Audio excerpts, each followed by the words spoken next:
Coming up here, a fallout from renewed strikes with the war with Iran. What it means for gas prices and for you and other parts of our economy. Rebecca Jarvis is here to talk about it.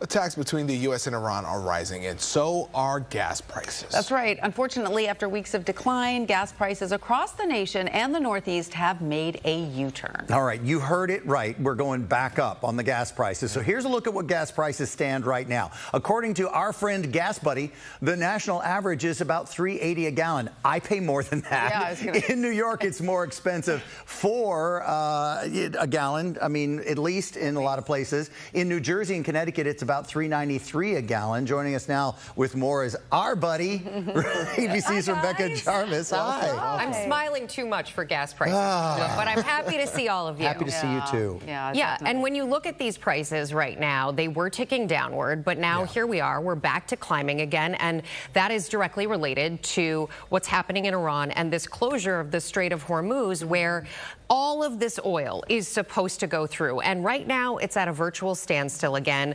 Overnight, only about 10 tankers went through the strait. Before the war erupted there, 100 tankers were going through. Yeah. So that's limiting the amount of oil that we have in supply, and that is driving up the price of oil and, in turn, driving up the price of gas. Listen, the president declared war about a week into this thing, and now we're here months later.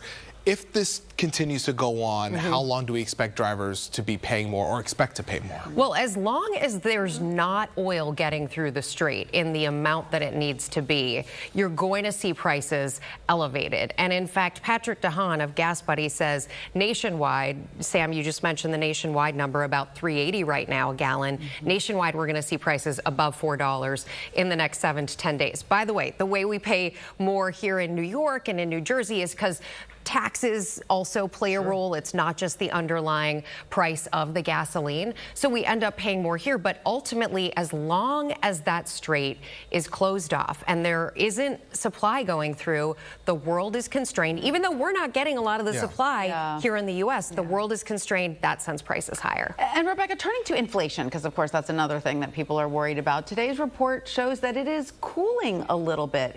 Is that what's really happening, or is there more to the story? Well, it's when you're looking backwards. So remember, we kind of saw this U-turn in gas prices because last month in June, prices started trending lower as more oil was making it through the Strait of Hormuz, as there was the makings of an agreement happening in Iran.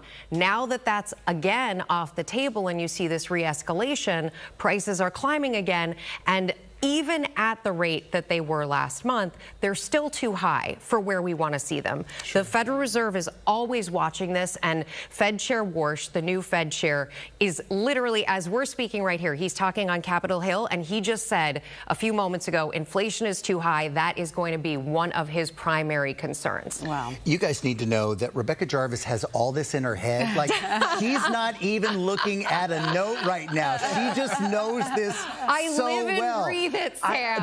But it's whatever I throw at you, I know you've got it. But look, I'm at home, and I mean, it's a conversation, but boy, is this been hurting me to pay for gas and inflation. So, I mean, what's going to happen with inflation now? So there's a couple of things. One thing to think about is if you own a home, you're probably in the best shape of anybody out there. And in part because where mortgage rates are right now, they're 6.75%. They're in part this high because inflation is so high. The Fed increases interest rates when inflation goes up. In turn, mortgage rates get more expensive. The people who own homes right now, the average mortgage rate they own them at is 4.4%. So you actually have a pretty good deal on your home. That's good. That's something to look forward to. Yeah, that's a good position to be in. I think when it comes to the things that you have to spend money on, unfortunately, it is sort of the same rules of thumb that it has always been. Try to spend within your means.